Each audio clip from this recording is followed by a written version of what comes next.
पुरानी बात है जब पहाड़ों में बसे किसी किराती गांव में तंत्र, भय और विश्वास इन तीनों का संगम था।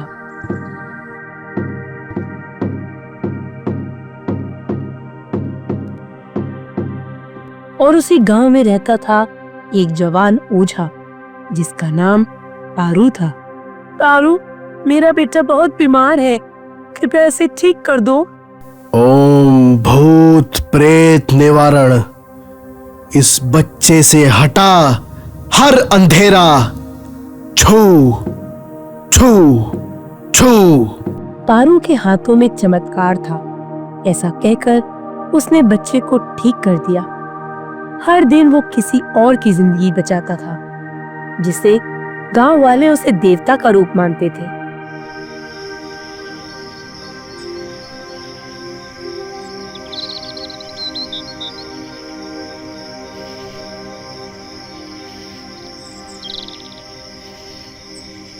लेकिन हर रात उसके दिल में उसे अकेलेपन का एहसास हमेशा रहता था, क्योंकि उसके परिवार में कोई नहीं था। मैं हर दर्द मिटा सकता हूँ, लेकिन अपने ही दिल का दर्द क्यों नहीं मिटा सकता हूँ? पारू को नहीं पता था कि उसका जवाब आने वाले कुछ दिनों में उसके पास आने वाला है। एक दिन की बात है, पारू पास के गांव में किसी की झाड़ फूक करके जंगल से अपने गांव वापस आ रहा था। वहां उसे एक लड़की दिखाई दी जो पास के कुएं से पानी लेकर आ रही थी। वो लड़की बहुत खूबसूरत थी, जिसे देखते ही पारू के अंदर कुछ जाग गया। एक अजनबी सी खिंचाव, एक पहचान जो उसने कभी महसूस नहीं किया था। तुम कौन हो?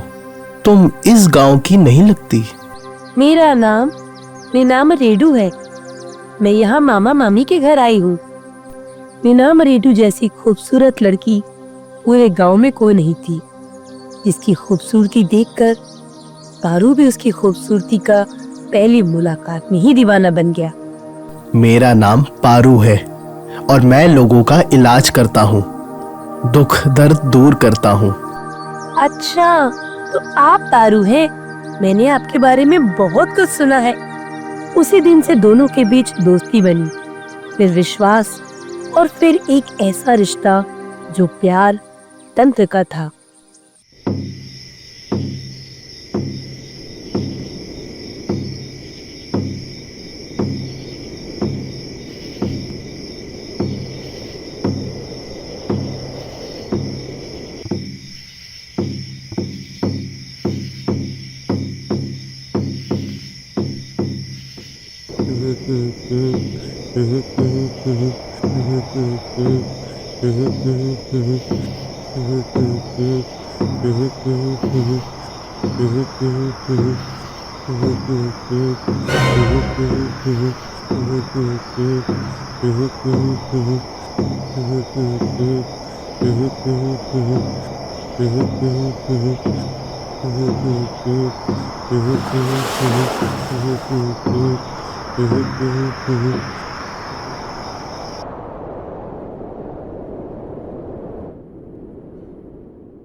धीरे धीरे पारू अपनी विद्या मीनाम रेडू को सिखाने लगा।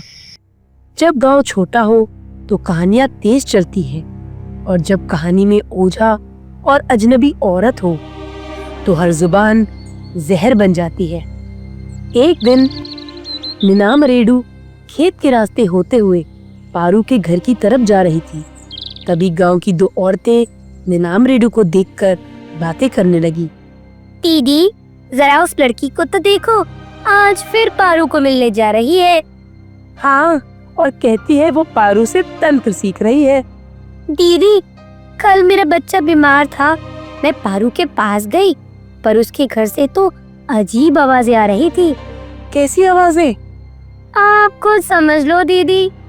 मीनाम रेडू ने उन दोनों औरतों की बातें सुन ली थी, तो वो पीछे मुड़कर उन्हें कहने लगी, मेरी आवाज पीछे से सुनी थी ना, अब सामने से देख लो।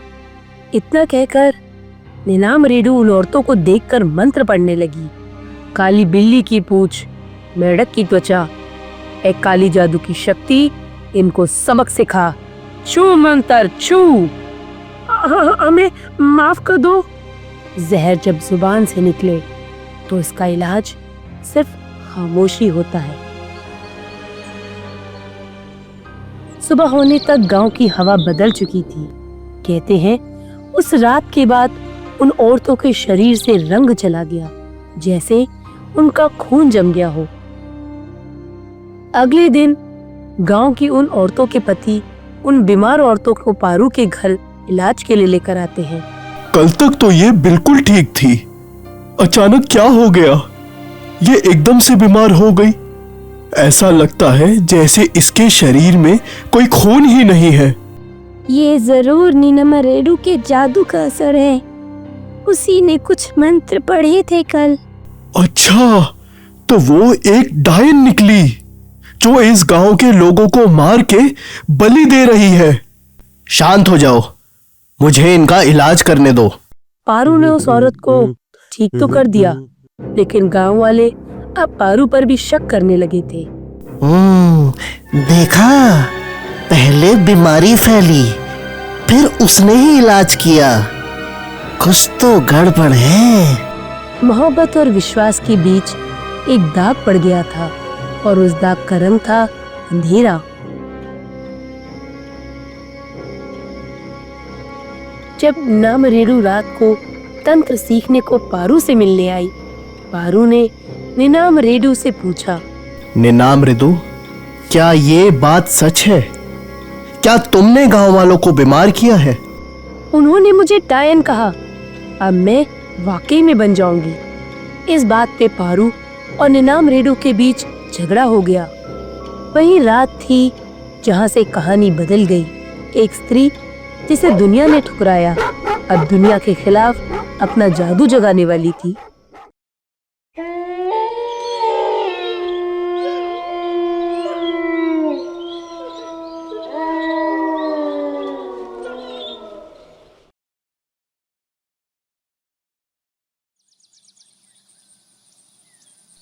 रात कितनी भी गहरी हो, कुछ लोगों के मन उससे भी गहरे होते हैं। निनाम रेडू के अंदर अब मोहब्बत और बदला दोनों पल रहे थे।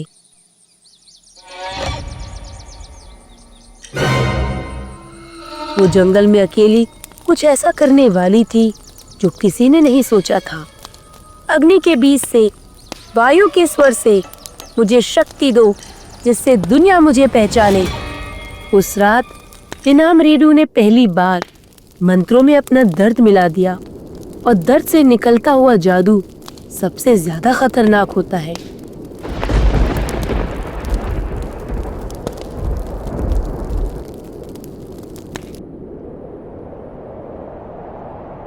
ये हवा इतनी भारी क्यों लग रही है? निनाम रेडू, तुम क्या कर रही हो? पारू एकदम से भागकर जंगल में चला गया और वहां निनाम रेडू को कहा, रुको निनाम रेडू, ये शक्ति तुम्हें बर्बाद कर देगी। बर्बाद तो मैं तब हुई थी जब मैंने तुमसे सीखा था रोशनी में रहना। निनाम रेडू, तुम्हें याद है हमने किस लिए सीखा था ये सब? लोगों की मदद के लिए, ना कि उन पे राज करने के लिए। मदद? जब उन लोगों ने मुझे डायन कहा, तुमने क्या किया? तुम्हारे मंत्र उनकी जुबान तक नहीं रोक सके पारू। उस पल पारू के दिल में शक्ति नहीं, सिर्फ पछतावा था, और निनाम रेडू के लिए प्यार अब सिर्फ एक जख्म बन चुका था। निनाम रेडू, तुम मुझे बुला रही थी। अब हम दोनों एक होंगे। वो रात एक औरत मर गई और एक डायन पैदा हुई जिसने प्यार को ताकत समझा। अब वही ताकत उसे श्राप में बदलने वाली थी। ओम काल बिंदु शार्पनी स्वाहा, मुझ में आओ। ओ काली शक्तियों के देवता, मुझ में समा जाओ। नहीं निनाम रेडू, ये तुमने क्या किया? लौट आओ, लौट आओ। मैं हूँ अंधेरा, मैं हूँ मौत, पारू, अब तेरी रोशनी बुझ जाएगी।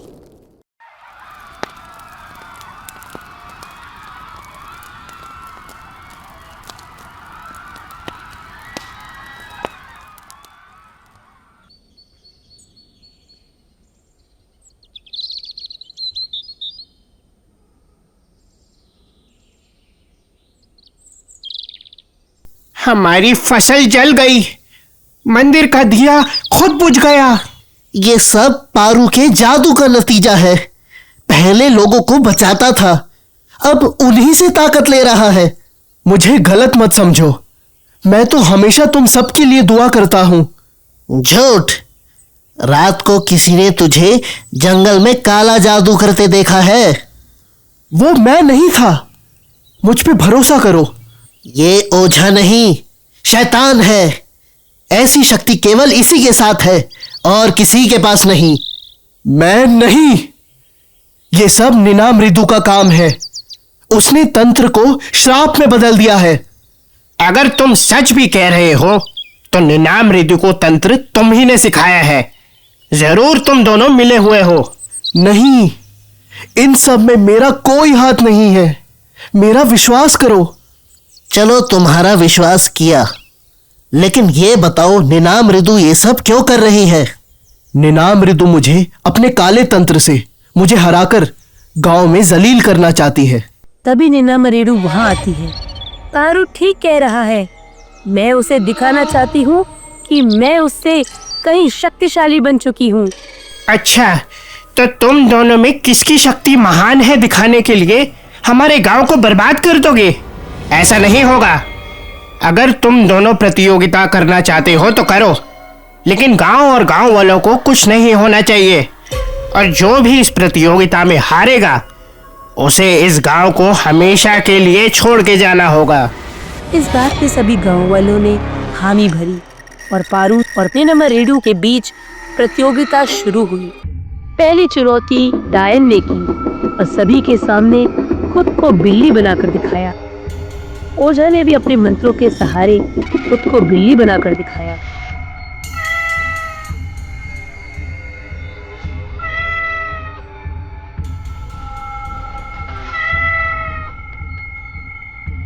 फिर ओझा की चुनौती की बारी आई।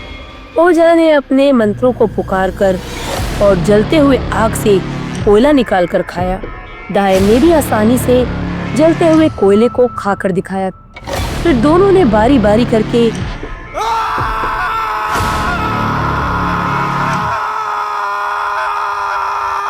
पहाड़ी की खाई में छलांग लगाई।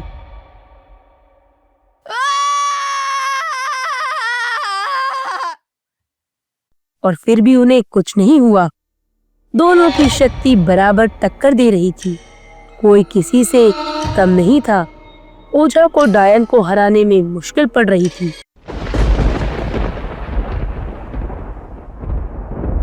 तो आखिर में उसने एक तरकीब आई और उसने कहा, ये मेरे और डायन के बीच अंतिम परीक्षा होगी। इस परीक्षा में जो इस झाड़ू की पत्ती को निगल लेगा वो जीतेगा। सोच समझ के चुनौती करो पारू, ये तो मेरे लिए बच्चों का खेल है। ओझा पहले गया और उसने आसानी से पत्ती को उल्टी तरफ से निगल लिया। क्योंकि उल्टी तरफ से किनारे नुकीले नहीं थे, इसलिए उसने उसे आसानी से निगल लिया। जब डायन की बारी आई, उसे लगा पत्ती को निगलना तो आसान सी चुनौती है, इसलिए उसने बिना सोचे पत्ती को सीधा निगलने की कोशिश की, लेकिन पत्ती की तीखी किनारों के कारण उसे निगल नहीं पाई। मेरा मुंह, मेरा गला, अंतिम में डायन हार गई और इस तरह ओझा को डायन से शक्तिशाली घोषित किया गया और डायन को गांव छोड़ना पड़ा।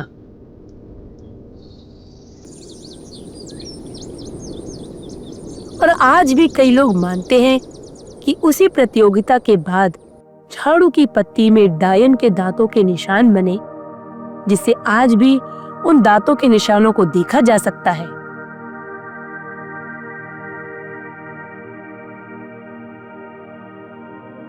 तो दोस्तों, आप लोगों को आज की कहानी कैसी लगी, जिसे आज भी कई लोग सत्य घटना मानते हैं? आप में से कितनों ने पहले भी ये कहानी सुनी है? क्या आप उनमें से हैं जो इस कहानी को सच मानते हैं, या आप लोगों को ये बस एक कहानी लगती है? और हाँ, आप में से कितनों ने झाड़ू के पत्ते में डायन के दांतों के निशान देखे हैं? हमें कमेंट करके बताएं। और अगर आपको ये वीडियो अच्छी लगी हो तो इस वीडियो को लाइक और हाइप करें। धन्यवाद।